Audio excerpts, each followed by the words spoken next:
शुरू करने जा रहे हैं ब्रिटिश राजनीतिक। तो ब्रिटिश राजनीतिक की अगर शुरुआत करेंगे ना, तो इसमें पता है प्रशासनिक नीतियाँ भी आएगी ब्रिटिश की। अब ब्रिटिश की बात हो रही है तो चलिए पढ़ते हैं फिर ब्रिटिश में कौन-कौन आता है। कैनिंग क्या है? लॉर्ड कॉर्नवालिस ने क्या किया? लॉर्ड रिपन ने क्या किया? ये सब इम्पोर्टेंट क्वेश्चन है। अगर विशेष जानकारी जानना है तो हिस्ट्री का मेरा जो है बनाया हुआ है, किसका? एनसीईआरटी का, तो पढ़ लीजिएगा। अंग्रेजों का भारत पर वास्तविक राजनैतिक नियंत्रण कब प्रारंभ हुआ? तो हम जानते हैं इलाहाबाद की संधि में हुआ, क्योंकि 1764 में क्या हुआ? बक्सर का युद्ध हुआ। प्लासी का युद्ध 1757। ये 2 युद्ध जो हैं बहुत ही घातक रहा और ये 2 युद्ध से क्या हुआ? अंग्रेज के जो हैं शासन करने के तरीके खुल गए और कब्जा हो गया भारत में। और इसके बाद जब ये युद्ध हुआ तो 1765 में इलाहाबाद की संधि हुई और इलाहाबाद की संधि 2 हुई इलाहाबाद की, याद रखिएगा। प्रथम हुआ था 12 अगस्त 1765 जो कि आप पढ़ चुके हैं और दूसरा इलाहाबाद की संधि हुई थी 16 अगस्त 1765। तो इससे क्या हुआ कि वास्तविक राजनीतिक नियंत्रण शुरू हो गया अंग्रेजों के हाथ में, अंग्रेज कंट्रोल करने लगा। आप यहाँ पे अगर इलाहाबाद संधि न रहे तो बक्सर का रहेगा युद्ध, वो भी सही होगा। बंगाल में द्वैत शासन किसके द्वारा लागू किया गया? यही इसके बाद जब हुआ तो रॉबर्ट क्लाइव ही था उस समय। बक्सर का युद्ध हो या प्लासी का युद्ध हो, निर्णायक के रूप में अगर देखा जाए तो क्लाइव है, गवर्नर था ना बंगाल का, आप जानते ही हैं। तो लॉर्ड क्लाइव द्वारा द्वैत शासन लागू किया गया, कहाँ? बंगाल में। ये भी नोट कर लीजिए कि भारत में नहीं, बंगाल में द्वैत शासन लागू किया गया था। किसके द्वारा? रॉबर्ट क्लाइव द्वारा। क्लाइव द्वारा क्या किया गया? द्वैत शासन लाया गया। कहाँ? बंगाल में। बाद में भारत में लाया जाएगा।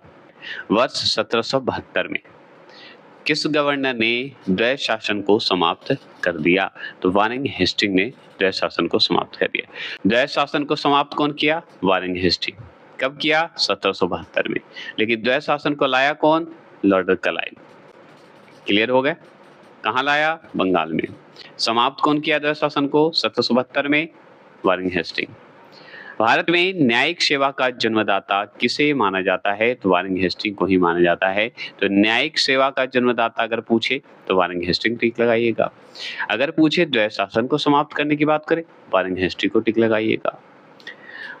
और न्यायिक सेवा पूछे या जनक बोलिए, जन्मदाता बोलिए, वारेन हेस्टिंग है। वारेन हेस्टिंग ने क्या किया? वारेन हेस्टिंग के कार्यकाल में क्या हुआ? आगे तो रेगुलेटिंग एक्ट कब आया? 1773 ये बना था। तो रेगुलेटिंग एक्ट के तहत 1773 का जो रेगुलेटिंग एक्ट है उसके तहत क्या हुआ कि वर्ष 1774 में, मतलब 1774 में, देखिए रेगुलेटिंग एक्ट कब आया? 1773 में, ये बोलिएगा। और इसी के तहत क्या किया वारेन हेस्टिंग ने अपने कार्यकाल में? कलकत्ता में क्या किया? सुप्रीम कोर्ट की स्थापना की। किसकी स्थापना की? सुप्रीम कोर्ट की स्थापना की। कहाँ की? कलकत्ता में। कौन किया? वारेन हेस्टिंग ने किया। किसके अंतर्गत किया? रेगुलेटिंग एक्ट 1773 के अंतर्गत किया। कब किया? तो 1774 में स्थापना किया। और इसके प्रथम मुख्य न्यायाधीश कौन बनाए? किसे नियुक्त किया वारेन हेस्टिंग ने? तो सर एलिजा इम्पे को नियुक्त किया था। ठीक है, तो सर एलिजा इम्पे को नियुक्त किया। ये प्रथम मुख्य न्यायाधीश हुआ। कहाँ का? कलकत्ता के सुप्रीम कोर्ट का न्यायाधीश हुआ। आप प्रथम भी बोल सकते हैं, ठीक है। और चलते हैं और समझते हैं और क्या है वो बात करते हैं। भारत में पुलिस सेवा एवं सिविल सेवा का जन्मदाता किसे माना जाता है? तो लॉर्ड कॉर्नवालिस को माना जाता है। ठीक है, किसे माना जाता है? लॉर्ड कॉर्नवालिस को। तो भारत में पुलिस सेवा हो और सिविल सेवा, ये दोनों सेवा जो है, सेवा का जन्मदाता अगर पूछे किसे माना जाता है तो हम बताएंगे लॉर्ड कॉर्नवालिस को मानते हैं। हमेशा ध्यान रखना होगा। तो आपसे पूछेगा, अच्छा जी लॉर्ड कॉर्नवालिस को आप जानते हैं, तो बताइए भारत में किसका जन्मदाता के रूप में इसको हम जानते हैं? तो भाई पुलिस सेवा जो चालू हुआ है ना, ये लॉर्ड कॉर्नवालिस के माध्यम से ही हुआ है, इसी की कृपा से शुरू हुआ है। और सिविल सेवा कहिए या पुलिस सेवा कहिए, दोनों काम जो है लॉर्ड कॉर्नवालिस ने किया है। कहाँ किया है? भारत में किया है, तो इसलिए जन्मदाता बोला जाता है। चलिए आगे बात करते हैं। वर्ष 1863 में, मतलब 1863 में 1863 में प्रथम भारतीय ICS अधिकारी बनने का गौरव किसे प्राप्त हुआ? तो सत्येंद्र नाथ टैगोर को प्राप्त हुआ था।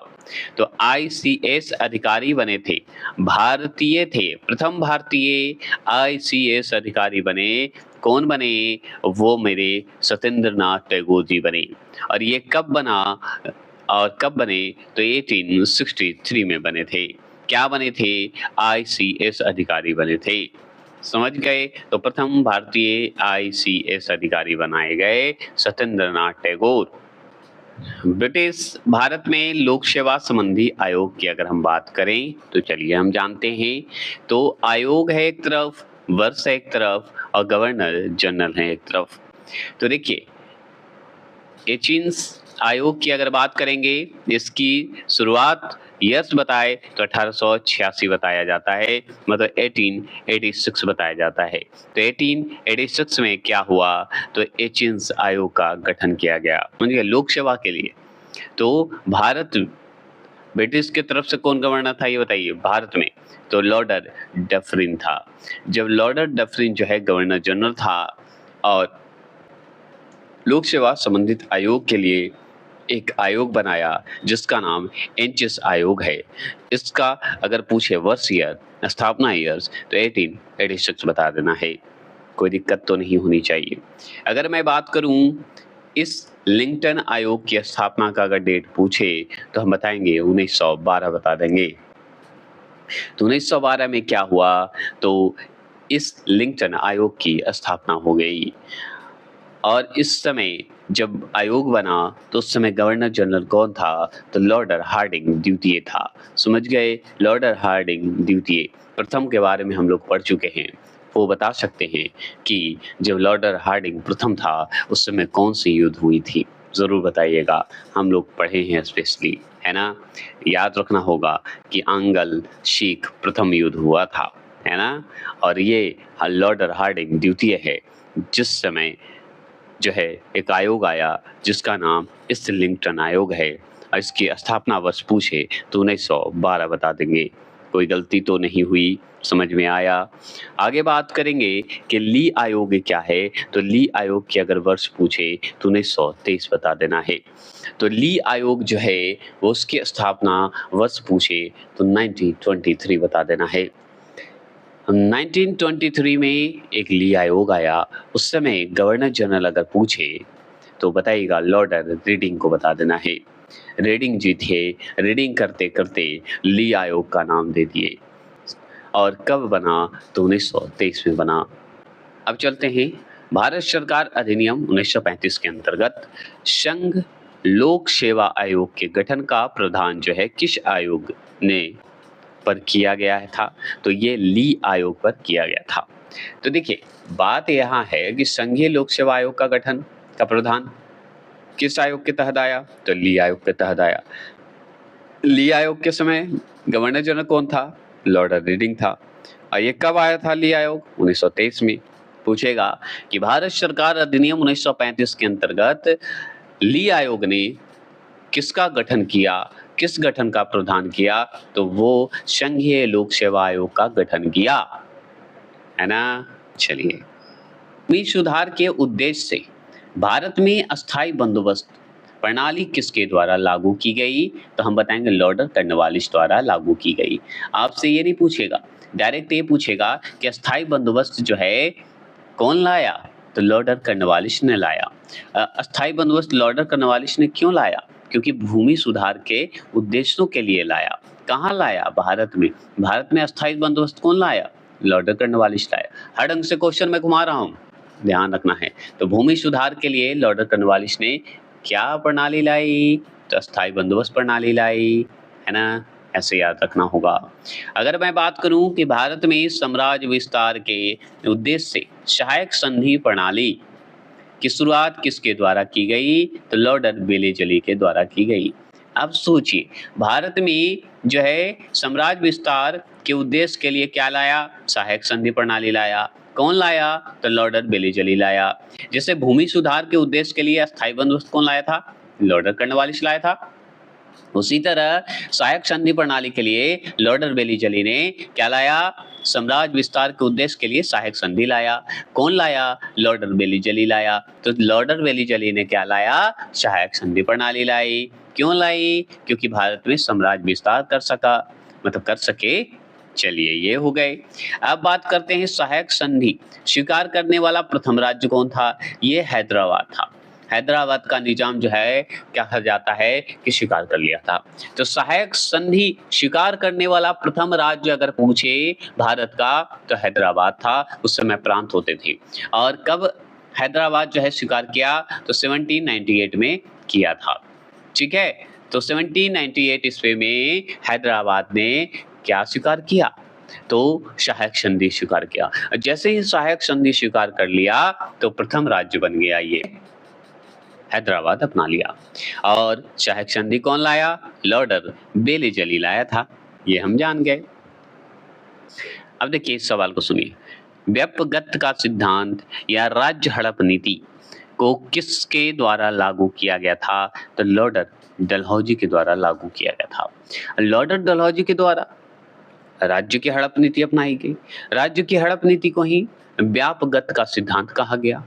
तो व्यापगत का सिद्धांत हो, राज्य हड़प नीति हो, अगर बोले कौन लाया, किसके द्वारा लागू किया गया, तो लॉर्ड डलहौजी द्वारा लागू किया गया था। जैसे डॉक्टर पढ़िएगा तो डॉक्ट्रिन हो जाएगा और लैप्स हो जाएगा, और इसे राज्य की हड़प नीति बोलते हैं, जिसे व्यापगत का सिद्धांत भी बोलते हैं।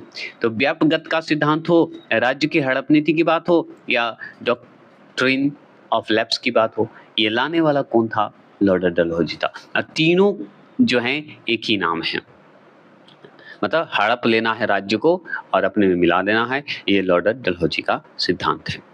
चलिए ये क्लियर हो गए। तो तीनों में से कोई भी ऑप्शन आएगा लॉर्ड डलहौजी लगा देना है, एक ही है। चतुराई पूर्ण निष्कर्षता, ठीक है, की नीति किससे संबंधित है? तो जॉन लॉरेंस से संबंधित है। तो लॉरेंस जी जो हैं वो लाए एक नीति जिसका नाम है चतुराई पूर्ण निष्कर्षता, ठीक है, याद रखना है।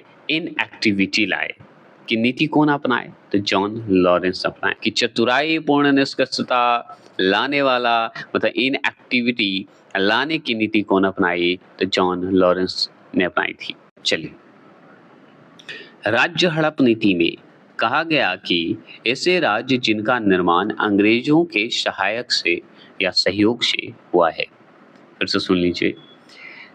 राज्य हड़प नीति में कहा गया कि ऐसे राज्य जिनका निर्माण जो है अंग्रेजों के सहयोग से हुआ है, उन्हें राज्य के उत्तराधिकारी के लिए गोद लेने का अधिकार नहीं प्राप्त होगा। यही बात दिक्कत है। राज्य हड़प नीति कौन लाया? लाने वाला कौन था? लॉर्ड डलहौजी। इसी को राज्य हड़प नीति को ही क्या कहा गया? व्यापगत। ये सिद्धांत पूछता है डायरेक्ट, ये शब्द दे देता है, बहुत लोग भूल जाते हैं। तो व्यापगत का सिद्धांत कौन लाया? लॉर्ड डलहौजी लाया। इसी को इंग्लिश में क्या बोलते हैं? अभी पढ़े हैं, कमेंट कीजिएगा प्लीज। तो ये लाने वाला कौन था? लॉर्ड डलहौजी। इसके माध्यम से क्या हुआ कि भाई जो भी उत्तराधिकारी बनेगा आपका, आप उसको उत्तराधिकारी जो गोद लेंगे बच्चा ना, उसको उत्तराधिकारी नहीं मानेंगे हम। आपका अपना वंश होगा ना तभी मानेंगे। ये कहने वाला लॉर्ड डलहौजी था। चलिए और बात करते हैं। किस रिपोर्ट के आधार पर डलहौजी ने अवध का अधिग्रहण किया था, मतलब हड़प लिया था अवध को? तो आउटरम रिपोर्ट के माध्यम से हड़प लिया था। तो अवध की अगर बात करें तो अवध को अधिग्रहण कर लिया, हड़प लिया, हड़प नीति के माध्यम से डलहौजी ने। तो किस रिपोर्ट के तहत? आउटरम रिपोर्ट के तहत। आउटरम रिपोर्ट डायरेक्ट पूछ देता है, तो ये आपको ध्यान रखना होगा। व्यापगत सिद्धांत के अंतर्गत जो है अधिग्रहित किए गए राज्य की हम बात करेंगे, और इससे सवाल बहुत बनते हैं, एक दो सवाल तो बन ही जाता है। तो भाई व्यापकगत जो सिद्धांत है, व्यापगत सिद्धांत ऐसे बोलते हैं हम लोग, व्यापकगत बोलते रहते हैं, आदत हो गई है। तो व्यापगत सिद्धांत की अगर बात करें तो इसी को बोला गया राज्य क्या बोलते हैं? हड़प नीति, ठीक है। और इंग्लिश में क्या बोलते हैं? कमेंट करेंगे प्लीज। डॉक्ट्रिन ऑफ लैप्स बोलते हैं। अब सुनिए, सतारा को कब हड़पा अपने राज्य में, मतलब अधिग्रहित कर लिया, कब्जा कर लिया, तो 1848 में कर लिया। तो आपसे फिर से पूछेगा कि सतारा जो है, राज्य जो है, उसे डलहौजी ने व्यापकगत सिद्धांत के अंतर्गत अधिग्रहित कर लिया, राज्य हड़प नीति अपना लिया और उसके माध्यम से अपने राज्य में मिला लिया या उसे कब्जा कर लिया, तो 1848 में कर लिया। तो 1848 में जो है किस राज्य को हड़प नीति के माध्यम से हड़प लिया, तो सतारा राज्य को हड़प लिया, ये हम जानते हैं। तो डलहौजी ने ये काम कर रहा है, कौन कर रहा है, डलहौजी का काम है ये, तो डलहौजी के समय ही याद रखना है। तो सतारा को कब्जा कर लिया, कब किया, 1848 में। जैतपुर नाम का एक राज्य था जिसे अपने जो है ग्रहण कर लिया, उसे भी हड़प लिया, तो 1849 में हड़प लिया। तो 1849 में किसको हड़पा, जैतपुर राज्य को हड़प लिया, कौन, डलहौजी ने। सतारा को कब हड़पा, तो 1848 को। तो सबसे पहले तो यही हो गया, 1848 को ही हड़प लिया। फिर दूसरे नंबर पे कहिए जैतपुर को हड़प लिया 1849 में। एक और था संभलपुर, संभलपुर को भी 1849 में ही हड़प लिया था। तो संभलपुर को भी राज्य हड़प नीति के तहत जो है अधिकृत कर लिया, कब्जा कर लिया, और जैतपुर को भी 1849 में क्या किया, अधिकृत कर लिया। तो 1849 में दो हो गए राज्य, जैतपुर और संभलपुर। और इस व्यापकगत सिद्धांत के अंतर्गत अधिकृत किया, मतलब राज्य हड़प नीति के अंतर्गत अधिकृत कर लिया था, कब्जा कर लिया था। बघाट, ठीक है, बघाट की अगर बात करें तो ये 1850 में कर लिया था, 1850 में कर लिया था।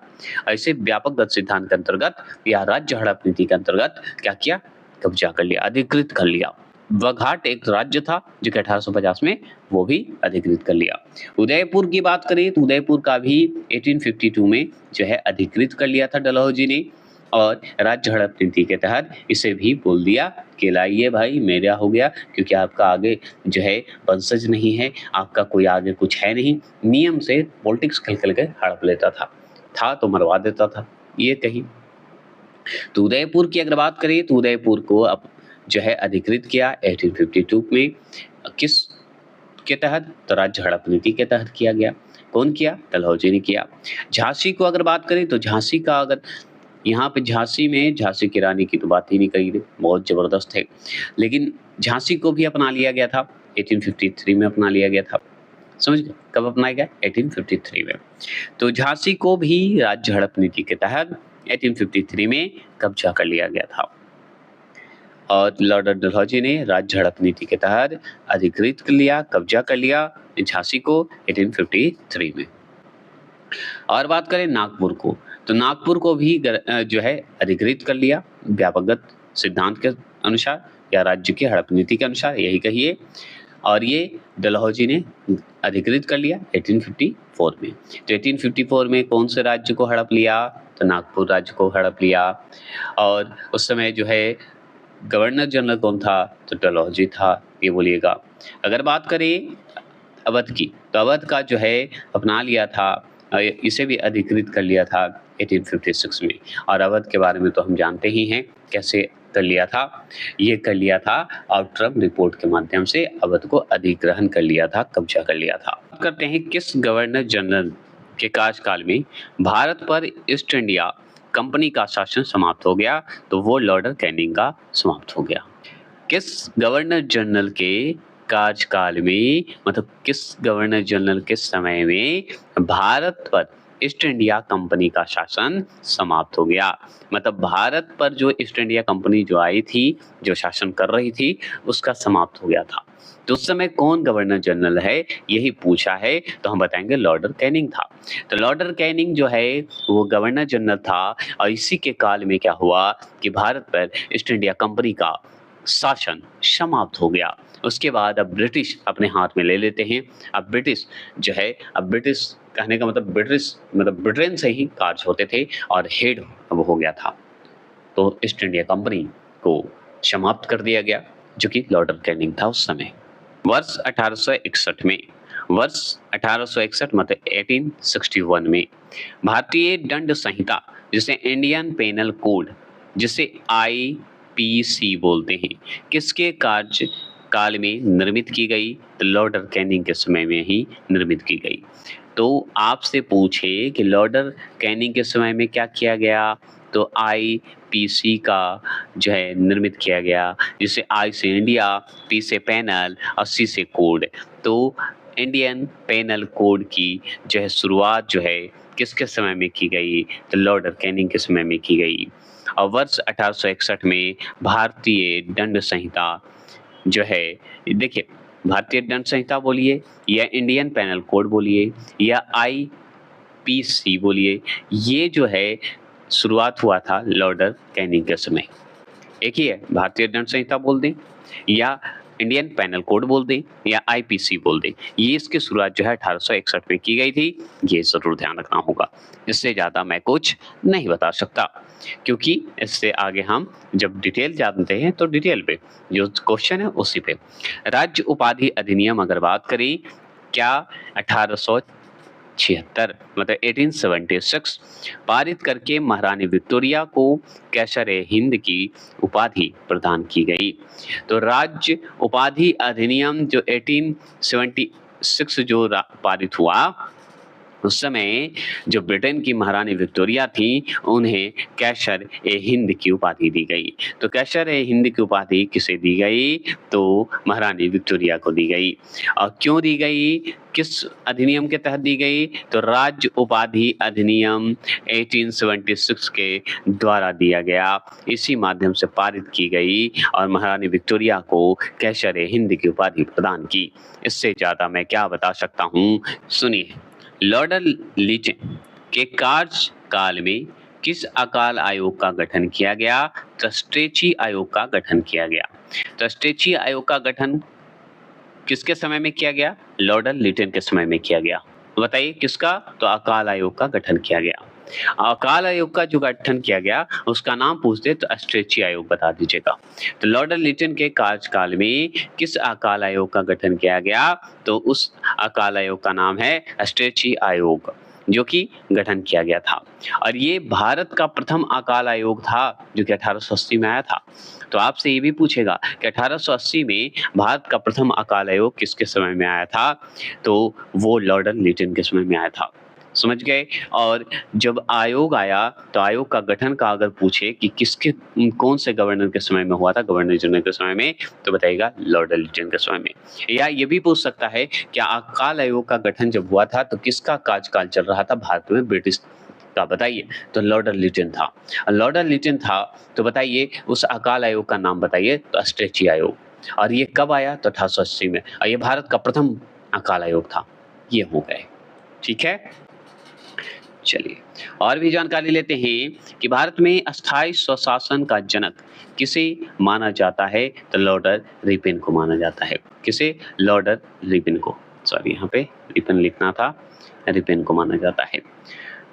एक बात जान लीजिए, अस्थायी बंदोबस्त कौन लाया? लॉर्ड कॉर्नवालिस लाया। लेकिन अस्थायी स्वशासन का जनक किसे माना जाता है? तो लॉर्ड रिपन को माना जाता है। अस्थायी स्वशासन की अगर बात करेगा ना तो लॉर्ड रिपन, अस्थायी बंदोबस्त की बात करेगा ना तो लॉर्ड कॉर्नवालिस। तो कॉर्नवालिस जी क्या करेंगे? बंदोबस्त कर देंगे। कैसे? कब्जा करेंगे, बंदोबस्त करेंगे अस्थायी रूप से। ये याद रखने का तरीका है। और रिपन जी क्या करेंगे ना कि स्वशासन कर लेंगे, ठीक है। तो अस्थायी रूप से स्वयं को रीप लेंगे, रिपन कर लेंगे, मतलब अपने आप को स्वशासन में बांध लेंगे। तो अस्थायी स्वशासन बोले रिपन की, तो अस्थायी स्वशासन लॉर्ड रिपन। और कब्जा कौन करेगा? जो अस्थायी बंदोबस्त लाएगा। तो बंदोबस्त कौन करेगा? लॉर्ड कॉर्नवालिस करेगा। बस ऐसे याद रखिए। मेरा सिद्धांत ही है रटाना, मेरा सिद्धांत वो नहीं कि ट्रिकी ट्रिकी हम मैं नहीं सुनता। मैंने कहावत बस इतना जाना है दुनिया में, और ये मेरा पुराना पढ़ाने का नीति है, क्योंकि हम सफलता इसमें पाए हैं, इसलिए मैंने ऑनलाइन भी यह सफलता शुरू किया है। क्योंकि मैंने कहावत सुना था, रस्सी यावत जात के सिर पे पर निशान वाला बात है ना। जितना रटिएगा, जितना सुनिएगा, उतना निशान पड़ेगा, उतना याद आएगा। तो वही ना रस्सी वाली कहानी है, हम पढ़ेंगे और क्यों नहीं करेंगे। तो रस्सी यावत जात के सिर पर पड़त जान। ब्रिटिश काल में विभिन्न क्षेत्रों पर अधिकार है। तो ब्रिटिश काल में विभिन्न क्षेत्रों पर अधिकार जो है वो हम चलिए बात करते हैं। तो देखिए, नेपाल पर अधिकार कर लिया था 1816 में। कब किया था? 1816 में क्या किया? नेपाल पर कब्जा कर लिया। कौन? ब्रिटिश। और उस समय गवर्नर जनरल या वायसराय बोलिए, लॉर्ड हेस्टिंग था। तो नेपाल पर कब्जा करने वाला लॉर्ड हेस्टिंग ने क्या किया? 1816 में नेपाल पर भी शासन किया भाई, अधिकार कर लिया भाई। सिंध पर कब्जा करने वाला जो है कौन था? लॉर्ड एलन बरो था। तो लॉर्ड एलन बरो ने क्या किया? सिंध पर जो है क्षेत्रीय अधिकार कर लिया, अपना अधिकार बना लिया। नेपाल पर कब किया? तो लॉर्ड हेस्टिंग ने किया था, 1816 में किया था। उसी तरह सिंध पर 1833 में जो है अधिकार कर लिया ब्रिटिश ने, और उस समय जो था गवर्नर जनरल कहिए, वायसराय कहिए, एलन बरो था। ये क्लियर हो गए। अगर आपसे पूछे कि भूटान पर बताइए ब्रिटिश का जो क्षेत्र कब्जा हुआ था, भूटान को कब्जा किया था, कब किया था? तो 1865 में किया था। कब किया था? 1865 में किया था। तो 1856 में किसको कब्जा कर लिया? तो हम बताएंगे 1856 में भूटान को अपना क्षेत्राधिकार बना लिया। और उस समय जब था तो वो लॉर्ड लॉरेंस था। लॉरेंस ने क्या किया? भूटान को अपने कब्जे में ले लिया, और 1865 समय बताया जाता है। अगर बात करें बर्मा की, जिसे म्यांमार बोलते हैं, बर्मा को बोला जाता है कि 1885 में जो है कब्जा कर लिया था, और उस समय जो है लॉर्ड डफरिन था। कौन था? लॉर्ड डफरिन था। तो लॉर्ड डफरिन जो था उस समय बर्मा को अपने कब्जे में ले लिया था। और उस समय समयकाल पूछे तो 1885 में, 1885 जो 1885 सुन रहे हैं, उस समय बताइए क्या कांग्रेस की शुरुआत हुई थी कि नहीं हुई थी? यस या नो में जवाब देना है। चलो बताइएगा, बहुत इंपॉर्टेंट डेट है ये, बहुत बार पूछ चुका है 1885, तो कमेंट कीजिएगा। चलिए, धन निष्कासन के सिद्धांत, जिसे ड्रेन ऑफ वेल्थ थ्योरी का प्रतिपादन किसने किया था? तो दादा भाई नौरोजी ने किया था। डायरेक्ट सवाल पूछता है कि दादा भाई नौरोजी जो थे वो किसका प्रतिपादन किए? तो धन निष्कासन के सिद्धांत का प्रतिपादन किए थे, जिसे ड्रेन ऑफ वेल्थ थ्योरी दिए थे। तो ड्रेन ऑफ वेल्थ हो या धन निष्कासन का सिद्धांत हो, देने वाले कौन थे? दादा भाई नौरोजी थे। चलिए, ये हो सकता है इंग्लिश में भी दे दे, हिंदी में भी दे देता है, कभी कभी लिख देता है ड्रेन, ठीक है, फिर लिख देगा ऑफ वेल्थ थ्योरी, इस तरह से लिख देता है। वर्ष 1892 की बात करते हैं, मतलब 1892 की बात करते हैं। 1892 में लिबर पार्टी के टिकट पर ब्रिटिश हाउस ऑफ कॉमन्स में चुने जाने वाले पहले भारतीय कौन थे? तो ये दादा भाई नौरोजी थे। और दादा भाई नौरोजी जब चुने गए थे तो ये तो हम जानते हैं कि ये लिबर पार्टी के टिकट के पर किए गए थे, जो कि ब्रिटिश हाउस ऑफ कॉमन चुने जाने वाले थे। ये पहले भारतीय बन गए थे, ये हम समझ गए। और ये कौन सा सिद्धांत दिए थे? तो हम जानते हैं ड्रेन ऑफ वेल्थ थ्योरी दिए थे, ये भी याद रखना होगा। तो ब्रिटिश हाउस ऑफ कॉमन्स चुने जाने वाले पहले भारतीय कौन हुए? दादा भाई नौरोजी हुए। ये लिबर पार्टी के टिकट पर किए थे, याद रखना है। और कब? 1892 में। और भी जानते हैं दादा भाई नौरोजी के बारे में। तो poverty and the un British rule in India नामक पुस्तक जो है किसने लिखी? तो दादा भाई नौरोजी लिखे। दादा भाई नौरोजी जो है एक पुस्तक लिखे, उस पुस्तक का नाम पता है? तो हाँ पता है, क्या नाम है? पॉवर्टी। क्या बोलिएगा? पॉवर्टी एंड, ठीक है, the un British rule in India. Un British rule in India, ये नामक पुस्तक कौन लिखा है? दादा भाई नौरोजी लिखे हैं। तो दादा भाई नौरोजी से जो सवाल बनते हैं वो क्लियर हो गया। ब्रिटिश हाउस ऑफ कॉमन्स चुने जाने वाले पहले भारतीय बन गए दादा भाई नौरोजी जी। दादा भाई नौरोजी ने धन निष्कासन का सिद्धांत दिया, हम जान गए। और एक किताब लिखे, poverty and the un British rule in India लिखे। चलिए, ये भी हो गए। और है, यह विचार किसने दिया कि भारत में ब्रिटिश आर्थिक नीति घिनौनी है? ये विचार कार्ल मार्क्स ने दिया। यह विचार जो है किसने दिया कि भारत में ब्रिटिश आर्थिक नीति घिनौनी है? ये कार्ल मार्क्स ने बोला था। सोचिए, कार्ल मार्क्स ने बताया था कि जो भारत में ब्रिटिश रूल जो कर रहे हैं ना, और ब्रिटिश आर्थिक नीति है वो घिनौनी है। कि औपनिवेशिक अर्थव्यवस्था की जो है सिस्टम पुस्तक जो है इंडिया टुडे के लेखक कौन हैं? तो हम बताएंगे रजनी पाम दत्त हैं, ठीक है, रजनी पाम दत्त हो गए। तो रजनी पाम जो दत्त हैं वो इंडिया टुडे के लेखक हो गए, जो कि इनकी पुस्तक बहुत अच्छी थी, इंडिया टुडे। और ये किस पे लिखे थे? औपनिवेश जो अर्थव्यवस्था है उस पे लिखे थे। तो औपनिवेशिक अर्थव्यवस्था की एक पुस्तक लाई गई, इंडिया टुडे। वो लिखने वाले रजनी पाम दत्त हैं। वर्ष 1907 में, कब बोलिएगा? वर्ष 1907 में TISCO की स्थापना किसके द्वारा की गई? JN टाटा के द्वारा की गई। तो टिस्को बोल सकते हैं, टिस्को बोलिए, या TISCO की स्थापना, TISCO की स्थापना जो है किसके द्वारा की गई? तो JN टाटा के द्वारा की गई। समझ गए? कब किया गया? वर्ष 1907 में किया गया। तो 1907 में क्या किया गया? टिस्को की स्थापना की गई। ऐसे याद कर सकते हैं। और कौन किया? टाटा ने किया। कुटीर उद्योग के विकास हेतु ऑन इंडिया स्पिनर्स एसोसिएशन की स्थापना किसके द्वारा की गई थी? तो महात्मा गांधी द्वारा की गई थी। जैसे कुटीर उद्योग आए ना, तो सबसे पहली बात तो महात्मा गांधी का ये आइडिया आएगा, ये जान लीजिए, टिक लगा दीजिएगा। ऑल इंडिया स्पिनर्स बता दीजिएगा। एसोसिएशन की अगर स्थापना जो है किसके द्वारा किया गया? तो महात्मा गांधी द्वारा किया गया।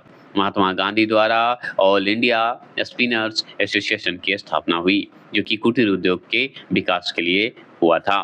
कावसजी डावर ने कौन सी फैक्ट्री खोली? तो सूती वस्त्र की फैक्ट्री खोली। ठीक है, ये हम जान गए। और कब? तो 1854 में। 1854 में जो है Bombay shipping and weaving company जो है खोला गया, जो कि कावसजी डावर द्वारा खोला गया, जो कि सूती वस्त्र की फैक्ट्री खोला गया, सूती वस्त्र के लिए। चलिए, ये जान गए, स्थापित किए थे कावसजी डावर। अब देखिए 1855 की बात करते हैं, 1855 की बात करते हैं। भारत का प्रथम जूट मिल कहाँ स्थापित किया गया? बताइएगा कहाँ किया गया था? तो पश्चिम बंगाल में। और पश्चिम बंगाल में कौन सा? सेरामपुर में किया गया था। तो सेरामपुर में जो किया गया, वहाँ पे प्रथम जूट मिल की स्थापना की गई, जो कि कहाँ है? बंगाल में। और कब की गई? तो ये 1855 में की गई थे, 1855 में किया गया था। तो 1855 में कौन सी मिल खुली? तो प्रथम जूट मिल खुला। कहाँ? भारत में। और ये कहाँ पड़ता है? पश्चिम बंगाल में। पश्चिम बंगाल के कहाँ पे? सेरामपुर में खुला था। चलिए आगे बात करते हैं। भारत का प्रथम चाय बागान कब स्थापित हुई? तो 1833 में हुआ, 1833 में हुआ था। तो चाय बागान अगर पूछे तो 1833 बता देना है, 1833 बता देना है। भारत का प्रथम चाय बागान अगर पूछेगा तब। और अगर प्रथम जूट मिल पूछेगा तो 1855 बता दीजिएगा। ये सब डेट सुनते जाइए, इसका MCQ मैं करवा रहा हूँ।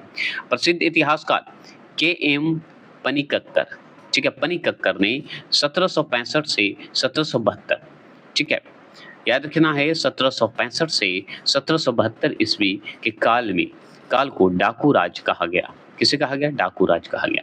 तो आपसे पूछेगा कि प्रसिद्ध इतिहासकार जो KM पनिक्कर, ये बोले कि 1765 जो था और 1772 जो समय काल था, उसे हम लोग डाकू राज के नाम से कह सकते हैं, क्योंकि डाकू राज तो था ही भाई, क्योंकि उस समय बहुत ही अत्याचार भी हो रहे थे और बढ़ते जा रहे थे क्राइम, ये हम जानते हैं। तो 1865 और 72 में जो है डाकू राज्य कहा गया। और ये कहने वाले कौन हैं? ये प्रसिद्ध इतिहासकार हैं, KM पनिक्कर हैं।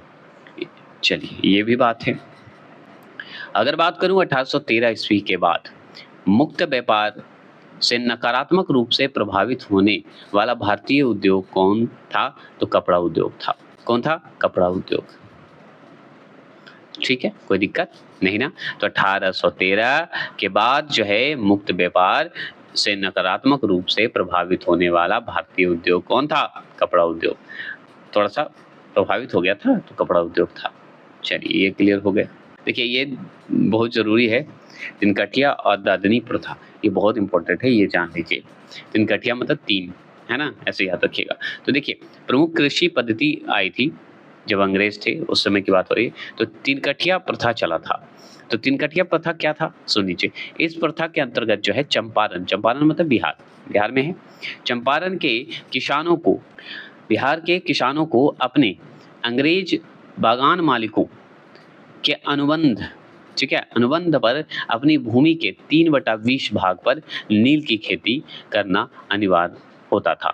तो सोचिए 3/20 भाग में नील की खेती ही करेगा, ये अंग्रेज द्वारा ये प्रेशर था। और ये बिहार और पूर्व चंपारण की बात करते हैं, जो कि 1917 में हुआ था, आप जानते हैं, जो कि गांधी जी गए थे बिहार में, है ना, सत्याग्रह करने। तो ये तो हम जानते ही, लेकिन उसी को बोला गया है तीन कठिया प्रथा। तो आप ये भी बोल सकते हैं कि चंपारण में तीन कठिया प्रथा की शुरुआत जो है कहाँ हुई थी? बिहार में हुई थी। और ये जो है नील की खेती से संबंधित है, ये हम जानते हैं, उसी समय फिर हुआ था। एक है दादनी प्रथा। दादनी प्रथा जो कि कृषि से संबंधित है। इस प्रथा के अंतर्गत क्या था कि ब्रिटिश व्यापारी और भारतीय उत्पादकों और कारीगरों या शिल्पों जो होते थे वो प्राप्त करने के लिए अग्रिम अथवा पेशगी के रूप में धन देते थे। सोचिए, मतलब मान लीजिए ब्रिटिश व्यापारी कर रहा हूँ, ब्रिटिश का व्यापार कर रहे हूँ, या भारतीय उत्पादक हो, भारतीय उत्पादक हो, कारीगर हो या शिल्पों हो, उससे क्या करता था? पेशगी के रूप में धन लेता था। मतलब कहने का मतलब जो कमा रहा है उसका पैसा जो है लेता था पेशगी के रूप में। सोचिए, तो ये उसी को दादनी प्रथा कहा गया। तो यहाँ पे देखिए वह कौन सी भू राजस्व व्यवस्था थी जो सर्वाधिक ब्रिटिश क्षेत्र पर लागू की गई? तो रैयतवाड़ी व्यवस्था शुरू की गई। और सुन लीजिए, सबसे इंपॉर्टेंट, भू राजस्व व्यवस्था की अगर बात करेगा तो सर्वाधिक ब्रिटिश क्षेत्र पर लागू किया गया था रैयतवाड़ी। अगर भू राजस्व व्यवस्था की बात करेगा तो रैयतवाड़ी बोल दीजिएगा, ठीक है। ये भी सर्वाधिक रूप से फैला हुआ था क्षेत्र में, है ना। रैयतवाड़ी जो है बताइए किस किस क्षेत्र में था? अस्थाई बंदोबस्त की अगर बात करें, परमानेंट सेटलमेंट जिसे बोलते हैं, का सिद्धांत जो है किससे संबंधित है? तो यही तो भू राजस्व से संबंधित है। तो भू राजस्व के निर्धारण से संबंधित है, जो कि कौन लाया था? अस्थाई बंदोबस्त लॉर्ड कर्नवालिस लाया था, है ना, ये आप जानते हैं। और ये भू राजस्व व्यवस्था के अंतर्गत ही मानिए रैयतवाड़ी जो है आया था, ये भी बोल सकते हैं। सुन लीजिए कि लॉर्ड डलहौजी को भारत में रेलवे का जनक माना जाता है। रेलवे का जनक किसे? लॉर्ड डलहौजी को। डलहौजी के प्रयत्नों के कारण महाराष्ट्र में, याद रखिए, सन 1853 में, मतलब 1853 में बॉम्बे से थाने तक प्रथम रेल चलाई गई थी। तो बॉम्बे से थाने जो है प्रथम रेल चलाई गई। कब चलाई गई? 1853 में। याद रखिएगा, लॉर्ड डलहौजी के द्वारा रेलवे का जनक माना जाता है। तो याद रखना है, बॉम्बे से थाने प्रथम रेलवे चला था 1853 में। तो ये हो गए। अब चलेंगे 1857 की बात करेंगे। तो चलिए फिर मिलते हैं। अभी बारिश की मौसम है, बाहरी आवाज हो सकते हैं रिकॉर्डिंग, इसलिए रुकते हैं थोड़ा देर के लिए।